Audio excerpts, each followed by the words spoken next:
श्री शिवाय नमस्तुभ्यम। हर हर महादेव। आइए भक्तजनों, हम भोले बाबा की कृपा से 65वें अध्याय की ओर बढ़ते हैं।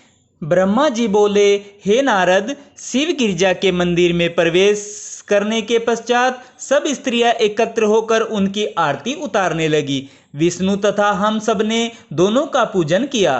उस समय हम सबको इस प्रकार आनंद प्राप्त हुआ जिस प्रकार दारिद्री को धन, अंधे को नेत्र तथा रोगी को अमृत प्राप्त होने से होता है। हम सब ने उनकी अलग अलग स्तुति की, जिससे शिव जी अत्यंत प्रसन्न हुए। फिर वहां से विदा होने की आज्ञा मांगते हुए शिव जी से यह निवेदन किया, हे कैलाशपति, हम सबका जो मनोरथ है उसे आप भली भांति जानते हैं।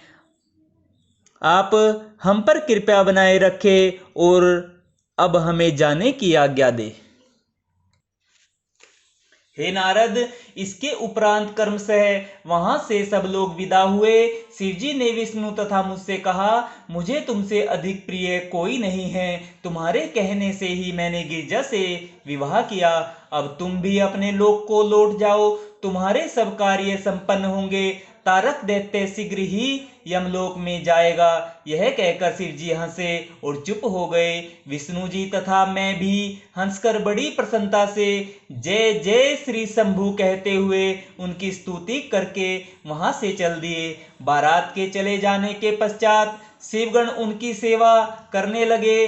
शिवजी जगतपति तथा गिरजा जगत माता है। हम उनके श्रृंगार का किस प्रकार वर्णन करें। संसार में शिव के समान और कौन सहायक है। उन्होंने पर ब्रह्मा होकर भी संसार का दुख दूर करने को विवाह किया, जिससे उनकी वह लीला कह सुनकर संसारी जीव मोक्ष प्राप्त करें।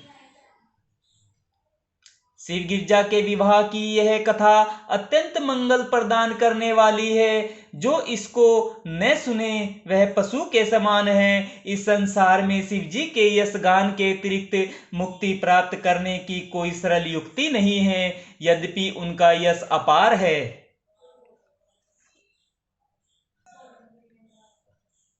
परंतु जितना सुना जा सके भलाई के लिए उतना ही बहुत है। जो इस कथा को प्रेम पूर्वक सुनेगा तथा दूसरे को सुनाएगा वह शिव जी के समान हो जाएगा तथा आनंद प्राप्त करेगा। जो कम से कम भी इस कथा का पाठ करेगा वह भी धन्य होगा। चारों वर्ण के जो लोग इस कथा का पाठ करेंगे उनके सब दुख दूर होंगे, सब कष्टों से छुटकारा मिलेगा तथा अंत में मुक्ति प्राप्त करेंगे। इति श्री शिव पुराणे श्री शिव विलासे तृतीय खंडे ब्रह्म नारद संवादे भाष्याम शिव गिरिजा विवाह वर्णनाम तृतीय खंडः समाप्तः। श्री शिवाय नमस्तुभ्यम। हर हर महादेव। भक्तजनों, आज हमने अपने भोले बाबा की कृपा से तृतीय खंड को समाप्त कर लिया है। अब हम अपने भोले बाबा की कृपा से शिव महापुराण के चतुर्थ खंड की ओर बढ़ेंगे। श्री शिवाय नमस्तुभ्यम। हर हर महादेव। भक्तजनों।